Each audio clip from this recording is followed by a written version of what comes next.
This is Rebel Mom Boss, the podcast for scrappy, rebellious moms who are making things happen while raising their babies. My name is Robin Flynn, a scrappy, rebellious mom myself, and the founder and managing director of Robin Flynn Media. I'm also a mom to a beautiful toddler named Peyton. We do things a little bit differently here, so buckle up and welcome to the rebellion.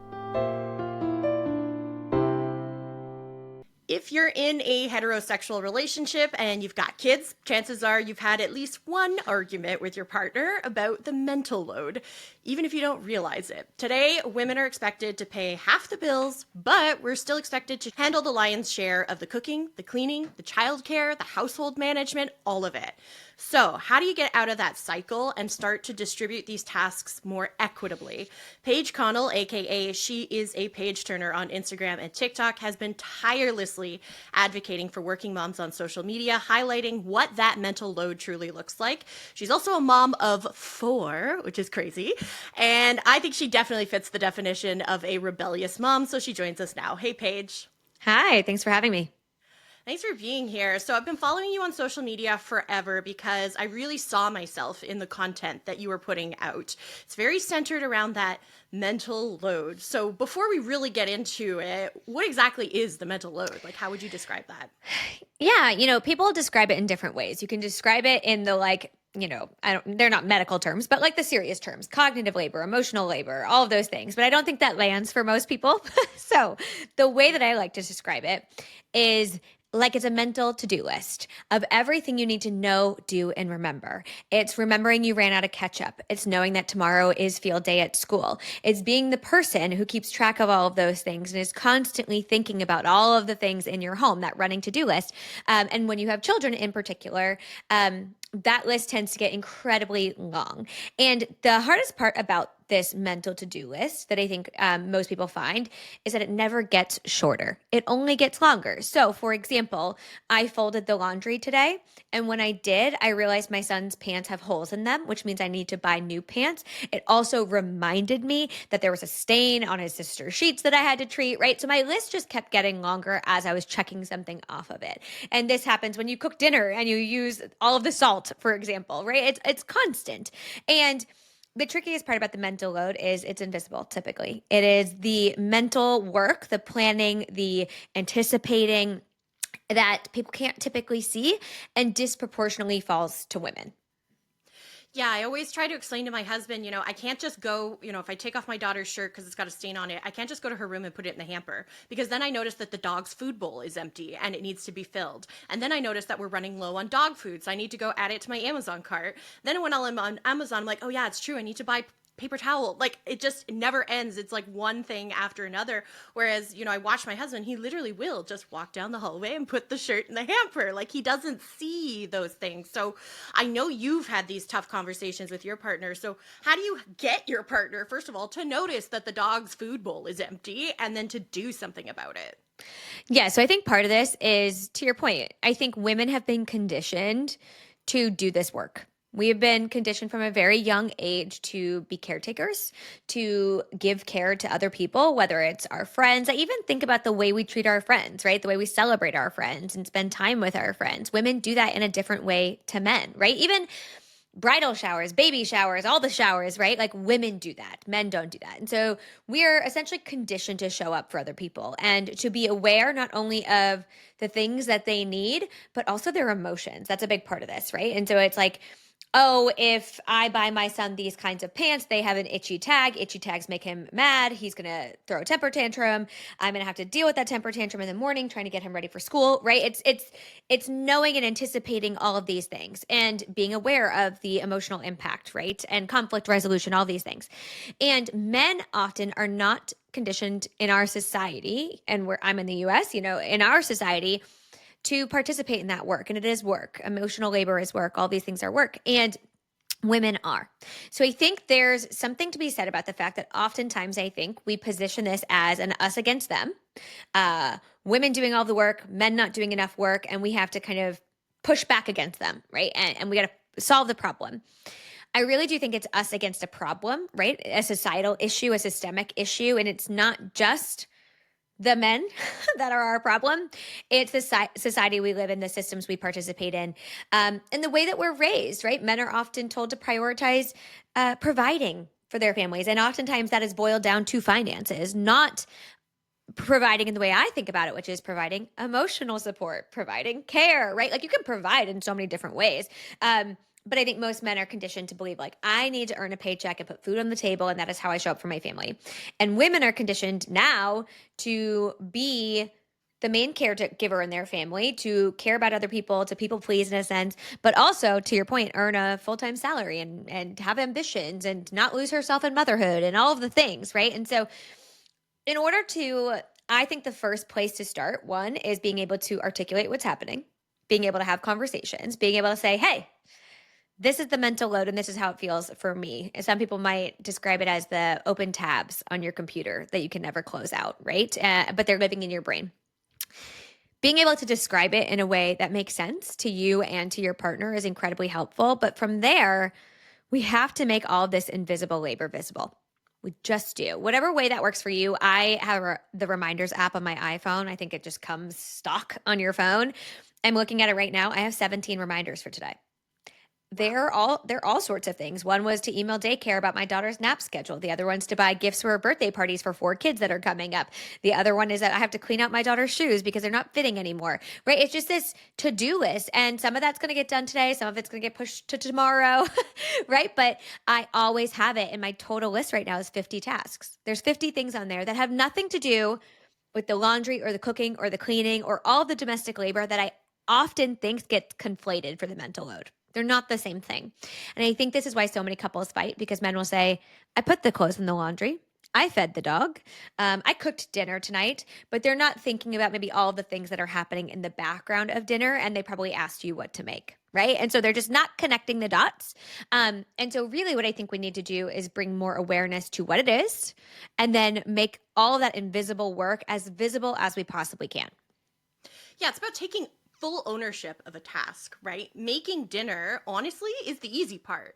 The Totally. hard part is knowing like what proteins you have, what vegetables you have, and even like what your kid ate at daycare for lunch. That'll impact what I'm making for dinner because I want to make sure that they're balanced for the whole day, you know? So there's so many things that go into it. Just throwing, some meat on the grill really doesn't take that much time or effort. So, one thing that we frequently hear, and I know you get it in comments a lot on social media, is, just make me a list. I'm happy to help.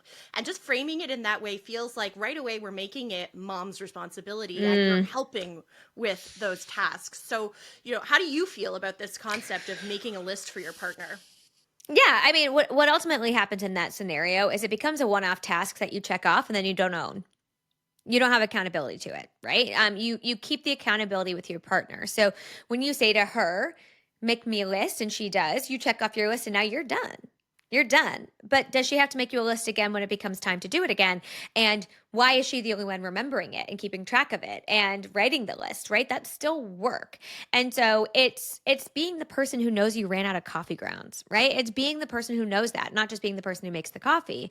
And so it's important that we don't get into this position where we put women in essentially kind of an unavoidable nag role, right? If you're familiar with Laura Danger, she has coined a term called the nag paradox. But I think this is very present in the mental load where people will, men in particular, will say, I'm happy to do it. Just tell me what to do.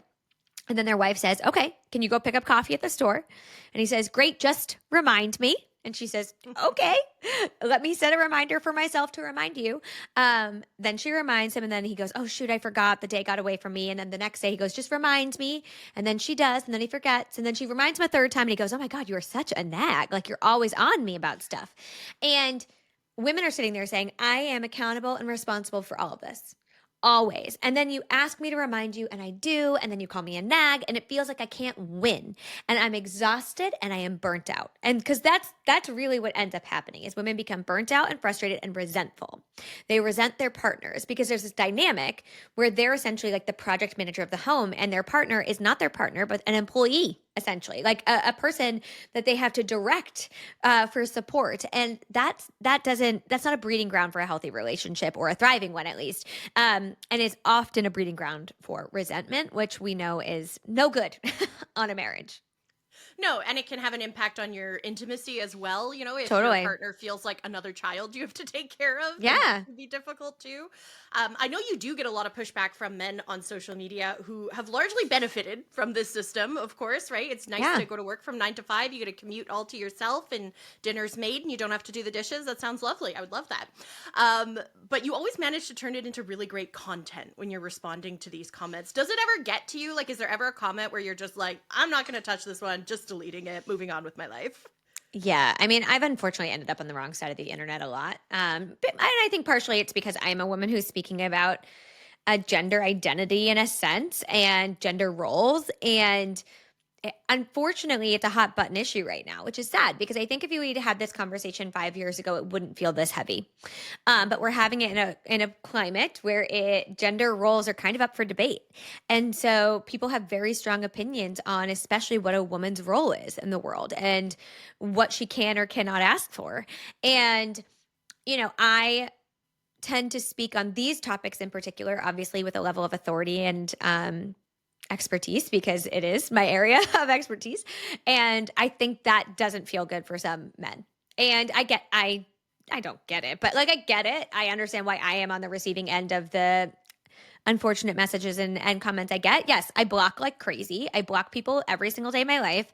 Um, Sometimes the comments I respond to, honestly, they're just unlucky. I typically try not to look at my comments too much. So you might see some awful comments on my page that are still there. It's probably just because I haven't seen them and I can't be in my comment section for my own mental health most of the time. But sometimes when I open it up, one will just pop up and they're just unlucky that I saw it. And I'm like, okay. And usually, to your point, the ones I respond to are the ones where I feel like there's an opportunity to learn something or to share a different perspective or to share additional information. It's not just in order for me to kind of clap back at somebody. It's really because, hey, they touch on something and I go, hey, wait, like you're saying that you want your partner to work full time, but you also think it's her responsibility to take all the sick days for your sick kids. Let's talk about it. Why? Why is that the standard for your partner, for example? Or when men say things, I think something that's helpful to address is when men say, you know, um, you guys hold yourselves to too high standards. Like that's your fault. I don't think that's an ill-intentioned comment, right? I don't think it means anything directed at me, but I think this is something so many women can relate to. And so I like to address those kinds of comments because I think they are part of a larger, broader conversation and narrative that is ultimately harmful to women. So that's how I think about the comment section. But like I block all day long. I think it's good to like we don't need to entertain that kind of commentary. I used to work in sports radio as Oh a my God, I woman. can't imagine. Yeah, so I feel you, girl.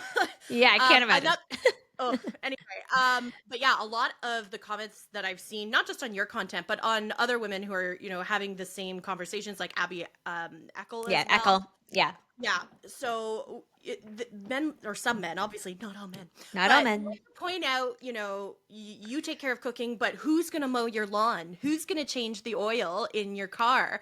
And the funny Hmm. thing about this is, I don't know about you, but my car needs an oil change like every 6 months. And the lawn Hmm. gets mowed once for 45 minutes every week or two. Like these are infrequent tasks, whereas cooking and cleaning, those are nonstop tasks that never Hmm. end, right? Yeah. So, um, keeping that in mind, I would assume that there is still not an equitable distribution, even if, your husband is responsible for all the outdoor manly tasks.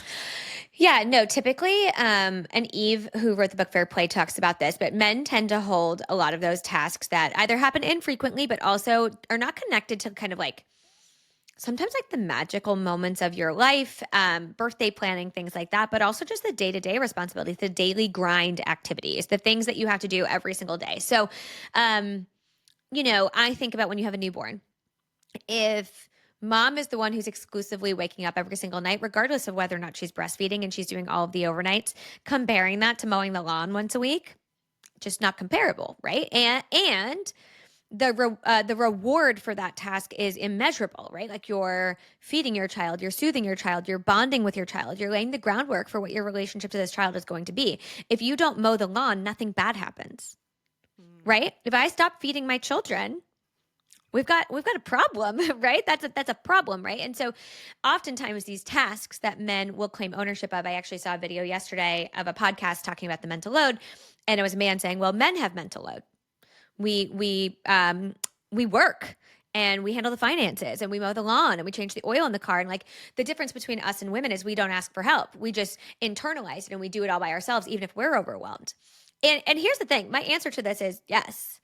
Every single person has the mental load. That is not unique to women. It's not as though women are the only ones with a mental to-do list. It's just the difference is women carry a disproportionate amount of the work when it comes to managing a household and children in particular, and even in just marriage in general. So if we were talking about two single people, probably similar mental loads, depending. Women probably still have a higher one because they're maintaining relationships with their family or caring for their parents. Men don't tend to do that work. Women do.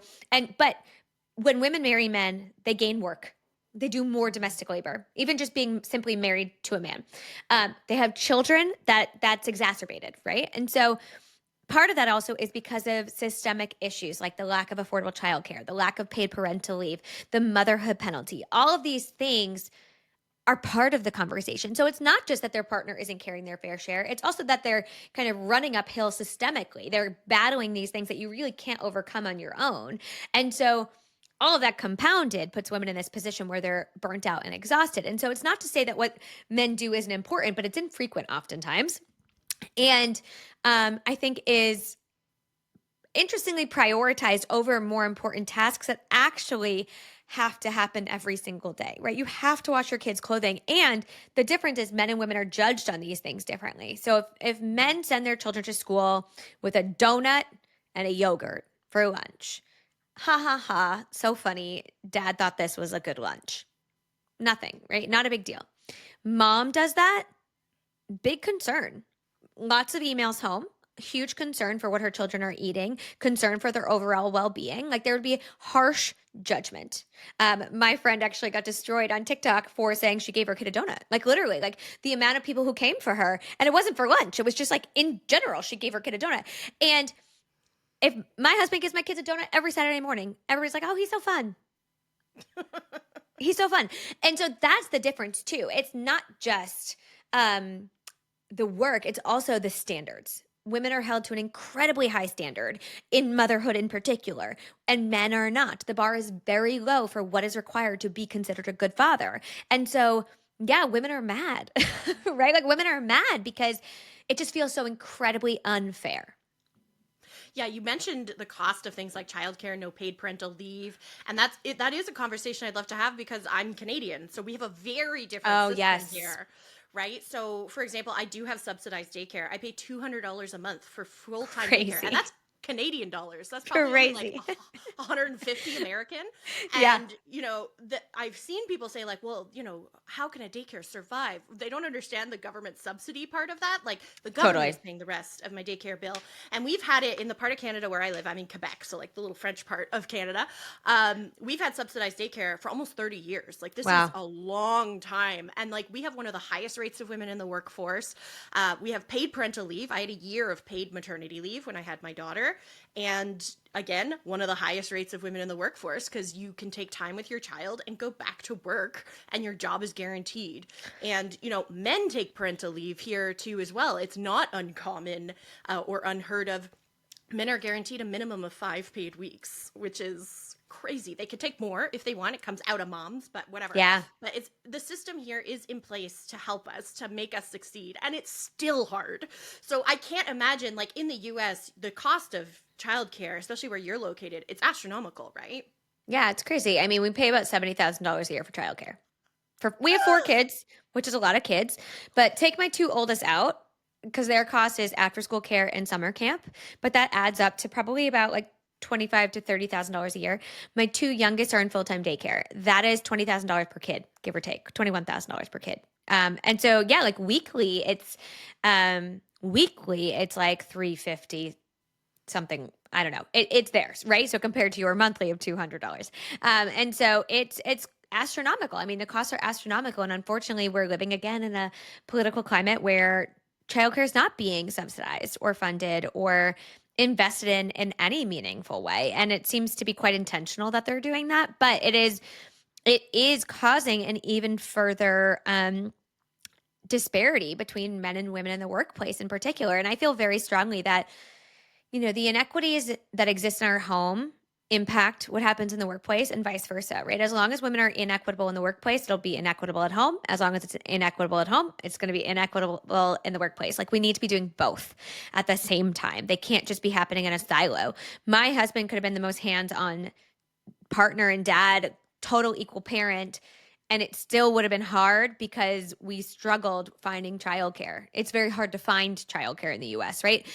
He did not get paid parental leave the first three kids, only on the fourth kid. So, I mean, you just compare that, right? If you are home with your children for 2-3 months and your husband never gets to be home at all, the workload is, of course, going to shift to one person. And even when you return to work, it's very difficult to shift it back, right? To rebalance those scales. And so I think that's probably a big part of the conversation here in the US. But I know that this is actually something globally that women are struggling with. It is not unique to the United States. It's not unique just to systemic issues because so much of this is rooted in societal expectations. And so, what men are conditioned from a very young age to believe that, oftentimes, feminine things are inherently not manly, right? So caring for other people.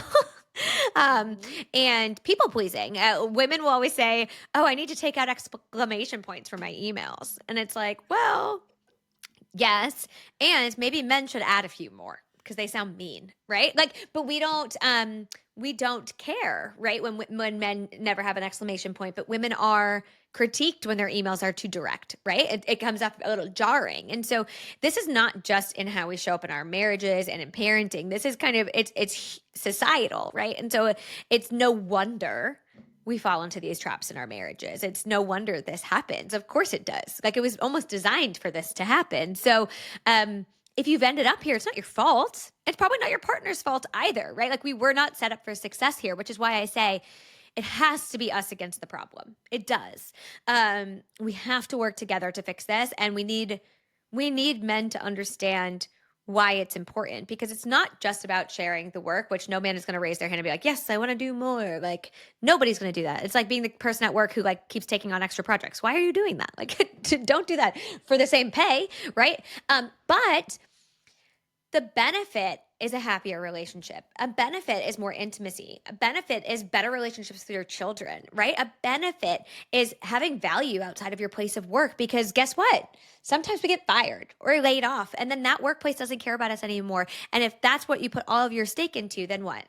Right? And so, what are the benefits to doing this work for men? I think we really need to start having that conversation too.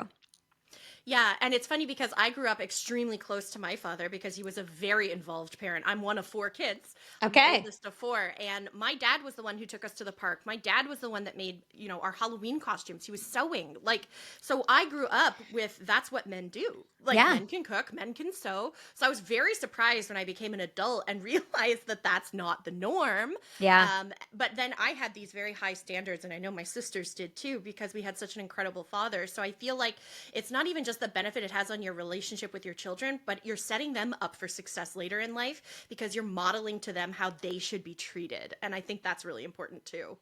Yeah, and I also think, we're living in this world where, there's a lot of talk about the male loneliness epidemic and Mm. men's happiness and how men aren't thriving. And I think part of that too is like from a very young age, right? I look at my son, he's almost 8, and him and his buddies are just so loving with each other. They hug, they high five, they're like excited to see each other. Like they're jumping up and down when they like are at a playground. Um, that stops at a certain point, right? Boys are like conditioned not to give each other hugs anymore, but to like high five or whatever, shake hands.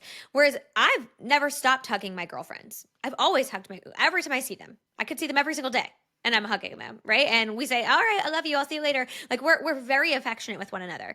And we have these really strong communities and really strong bonds, right? And so that's part of it too, right? Like we're teaching our kids what it looks like to be a part of a home, to be a part of caring for other people. And they will take that out into the world with them. They will know what it looks like to care for someone else, whether it's emotionally, right? Like my daughter got hurt and my son was like, are you okay? Can I get you an ice pack? Right? Like he's not ignoring her. Not that he has to do anything, he's 8, but like he knows that he can show her care by doing this, by getting her an ice pack. And he can take that out into the world with him and be a kind, empathetic person to other people and build strong relationships. And so it's not just the tasks, right? That emotional labor is part of the mental load. All of that is so important, not just for our marriages, which it absolutely is, but also for our kids if you have them. Paige Connell can be found on TikTok and on Instagram at She Is a Page Turner. And if you haven't already, check out her website as well, sheisApageturner.com. Thank you so much for being here. Appreciate it. Thank you.